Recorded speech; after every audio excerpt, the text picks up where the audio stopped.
బైబిల్లో హెబ్రీయులకు రాసిన పత్రిక 12వ అధ్యాయం 1-2 వచనాల్లో ఇంత గొప్ప సాక్షి సమూహం మేఘం వలె మనల్ని ఆవరించి ఉన్నందున మనం కూడా ప్రతి భారమును సులువుగా చిక్కులు పెట్టి పాపమును విడిచిపెట్టి విశ్వాసమునకు కర్తయు దానిని కొనసాగించేవాడైన యేసు వైపు చూచుచు మన ఎదుట ఉంచబడిన పందెంలో ఓపికతో పరిగెత్తుదుము.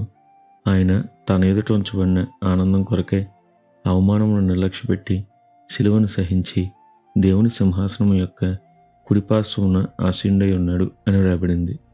ఈరోజు ఇంతవరకు ప్రభు కొరకు ఏదో చేద్దాం అని చేయలేకపోయారా? ప్రభు పని కొరకు నా జీవితంలో ఉన్న ఈ తలాంతును ఆశీర్వాదాన్ని ఇద్దాం అని ఇంకా ఇవ్వలేకపోయారా? పదే పదే పాపంలో పడిపోతున్నారా? అయితే వినండి, ఈరోజు దేవుడు మీతోనే మాట్లాడుతున్నాడు. మరి ఈ రోజును దేవుని వాక్యదానంతో ప్రారంభిద్దామా?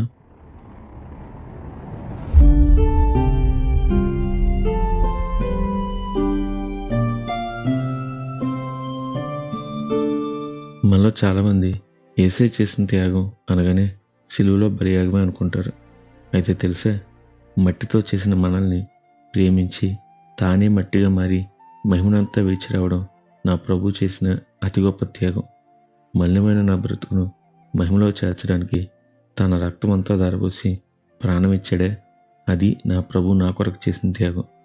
అందుకే వాక్యంలో రాయబడింది, ఆయన తన ఎదుట ఉంచబడిన ఆనందం కొరకై అవమానాన్ని నిర్లక్ష్యం చేశాడని. ఇంతకీ ఏంటి ఆయనకున్న ఆనందం అనుకుంటున్నారా? నా రక్షణ భాగ్యమే. మరి మన కొరకు ఇంత చేసిన ప్రభువుకు ఇప్పటి వరకు మనం ఏం చేసాం? ఏదో చేద్దాం అనుకుని ఇంకా చేయలేదా? లేదా మరలా పాపంలోనే జీవిస్తూ ఆయన గాయన రేపుతున్నారా? అయితే గుర్తుపెట్టుకోండి, ప్రభు నీ కొరకు చేసిన త్యాగం, ఆయన చూపిన ప్రేమ మరువలేనివి. వీటిని గుర్తించిన ఎందరో భక్తులు తమను ప్రేమించిన ప్రభువుకే హతసాక్షులయ్యారు. కొందరు విశ్వాసంతో జీవించి గొప్ప అద్భుతాలు చూశారు.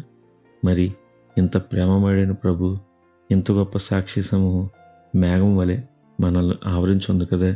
మరి మనము ఆ ప్రేమలో వేరుపారి భక్తుల శ్రమానుభవాలను మాదిరిగా చేసుకుని దేవుని పనిలో ముందుగా సాగుదామా?